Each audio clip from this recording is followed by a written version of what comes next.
সবাই কেমন আছো? আশা করি খুব ভালো আছো। আমি তো অ্যাজ ইউজুয়াল ভীষণ ভালো আছি। দেখো মুখের যত্ন তো আমরা ১২ মাস করে থাকি। এইটা লাগাচ্ছি, ওটা লাগাচ্ছি। একটা পিম্পলস হলেই কত কনসার্ন হয়ে পড়ি আমরা। কিন্তু হাত-পায়ের যত্ন আসলেই সবসময় নেওয়া হয় না।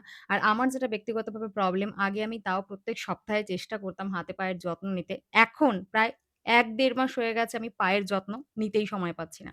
আর আমি একেবারেই পার্লার পারসন নই যে হুট করে চলে যাব পার্লারে গিয়ে এককারি টাকা খরচা করে নিয়ে চলে আসবো।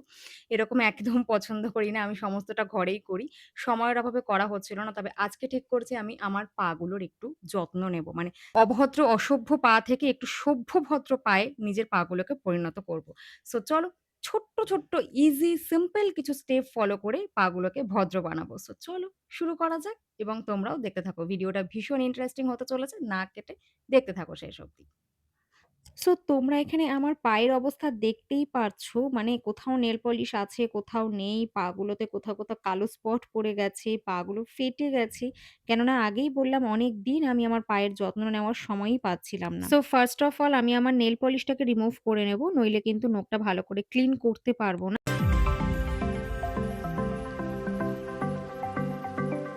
আমি সমস্ত নেল পলিশ ভালো করে ক্লিন করে নিয়েছি। তোমরা দেখতেই পাচ্ছ আমার নখের কোণাতেও কোনো নেল পলিশ নেই। সেটাকে ক্লিন করে নিয়ে আমরা যাব নেক্সট স্টেপের দিকে।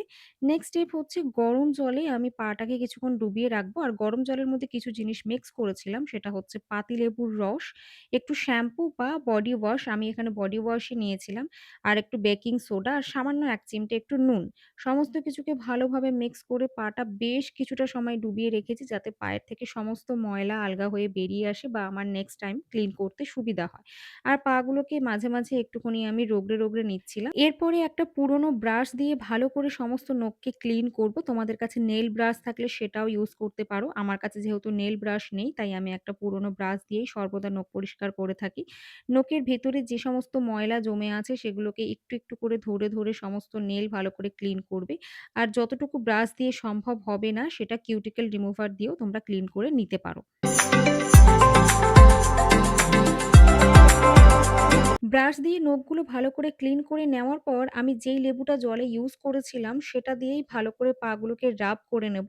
এতে করে যদি ব্রিটেল নেইলস এর প্রবলেম থাকে সেই প্রবলেম দূর হবে এবং পায়ের মধ্যে যদি কোনো কালো স্পট থাকে সেগুলোও কিন্তু দূর হয়ে যাবে। এই সেম স্টেপ ফলো করে আমি আমার আরেকটা পাও ক্লিন করে নেব এবং একবার ক্লিন করি মানে ১ম স্টেপটা কমপ্লিট হওয়ার পরেই আমার পায়ের অবস্থা যেরকম হলো সেটা ঠিক এইরকম।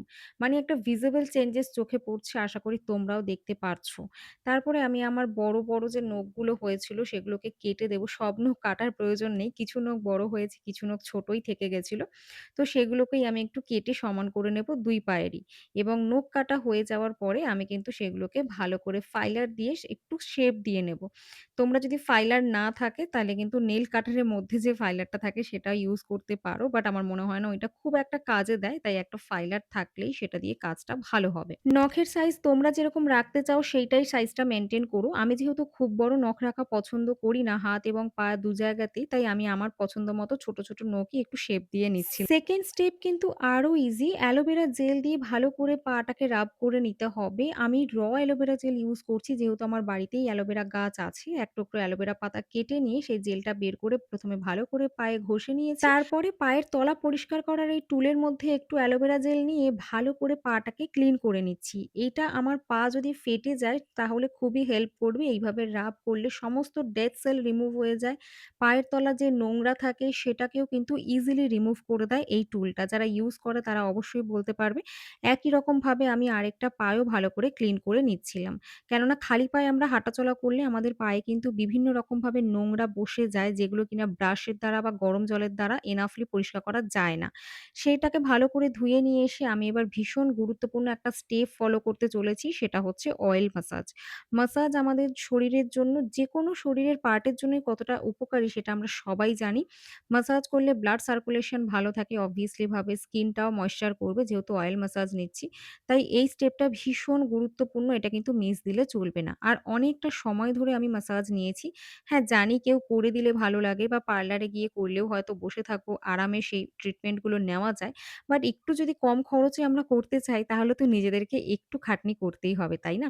তাই এখানে নিজের পা নিজেই আমি ম্যাসাজ করে নিয়েছি। কেননা পাটা আর বাড়িতে কাকে দিয়েই ম্যাসাজ করাবো। আমি যদিও একা, আমার কোনো ভাই-বোন নেই, থাকলে তাও করানো যেত। বাট যেহেতু কেউ নেই, তাই সমস্ত অভিযানে নামার আগে নিজেকেই ঘাড় চাপড়ে সেলফ সাফিসিয়েন্ট বলে সেই অভিযানটা আমি কমপ্লিট করার চেষ্টা করি এবং সাকসেসফুল হওয়ার চেষ্টা করি। ফুট ম্যাসাজ কিভাবে দিতে হবে সেটা যদি তোমরা না জানো, অবশ্যই YouTube থেকে টিউটোরিয়াল দেখে নিতে পারো। অনেক ভালো, ভালো টিউটোরিয়াল মিলে যাবে। অয়েল ম্যাসাজ কমপ্লিট হলে আমি এখানে করব স্ক্রাবিং। আমি কিন্তু এগুলো সব ঘরে কিনেই রেখেছি। এটা একটা বডি পলিশিং কিটেরই একটা পার্ট, যেটা আগে অয়েল দেখলে স্ক্রাবার দেখছো এবং লাস্টে একটা ডিট্যান প্যাকও আছে। এটা একটা বডি পলিশিং কিটের মধ্যে থেকে, যেটা আমি অনলাইন থেকে কিনেছিলাম এবং সমস্ত বডিতেই এটা এপ্লাই করা যায়। আমি হাত, পা, বডির যেকোনো এক্সপোজ হয় যে পার্ট গুলো, সেগুলোতে আমি এই পলিশিং কিটটা ইউজ করি। স্ক্রাবিং হয়ে গেলে পাটা ভালো করে ক্লিন করে নিই। এবার আমি এই ডিট্যান প্যাকটা ইউজ করব। এটা আমার ভালোই লেগেছে মোটামুটি। এটা কোনো প্রমোশনাল ভিডিও না, বাট অনেস্ট রিভিউ দিচ্ছি। আমি ব্যক্তিগতভাবে এই প্রোডাক্ট ইউজ করে খুবই স্যাটিসফাইড হয়েছি। তবে এই প্যাকটা ইউজ করলে একটাই অসুবিধা, যেহেতু অয়েল ম্যাসাজ করার পরে পাটা না ধুয়েই ডিট্যান প্যাকটা এপ্লাই করতে হয়। তাই অয়েলের উপরে এপ্লাই করার কারণে সহজে কিন্তু এটা ড্রাই হতে চায় না। আর একটা প্যাক ড্রাই হতে যদি এত সময় লাগে, সবসময় সত্যি কথা বলতে অত সময় আমাদের হাতে থাকেও না। সেইজন্য আমার আরোই বেশি কিটটা ইউজ করা হয় না। বাট যদি আমরা উইকে একবার অন্তত এই কিটটা ইউজ করতে পারি, তাহলে কিন্তু একটা ভিজিবল রেজাল্ট আমাদের চোখে পড়বে। অনেকক্ষণ পর অবশেষে আমার এই প্যাকটা ড্রাই হয়েছে। সো চলো এবার পাটাকে একটু ধুয়ে আসি। তারপরে নেক্সট কথা হচ্ছে। এখন তোমরা আমাকে পায়ে যেটা এপ্লাই করতে দেখছো, এটা কিন্তু একেবারেই ম্যান্ডেটরি স্টেপ না। এই প্যাকটা আমি রেডি করেছিলাম মুখে এপ্লাই করব বলে, বাট অনেকটা এক্সট্রা হয়ে গেছিল। কি করব? তাই ভাবলাম পায়েই এপ্লাই করে ফেলি।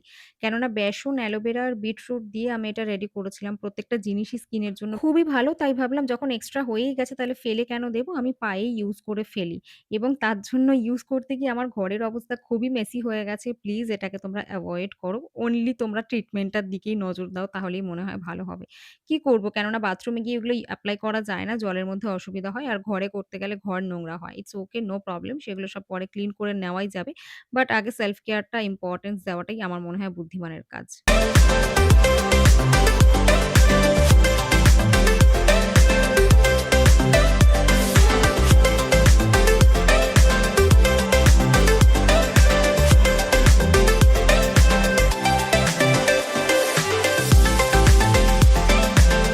ব্যাস সমস্ত কিছু ডান হয়ে গেছে।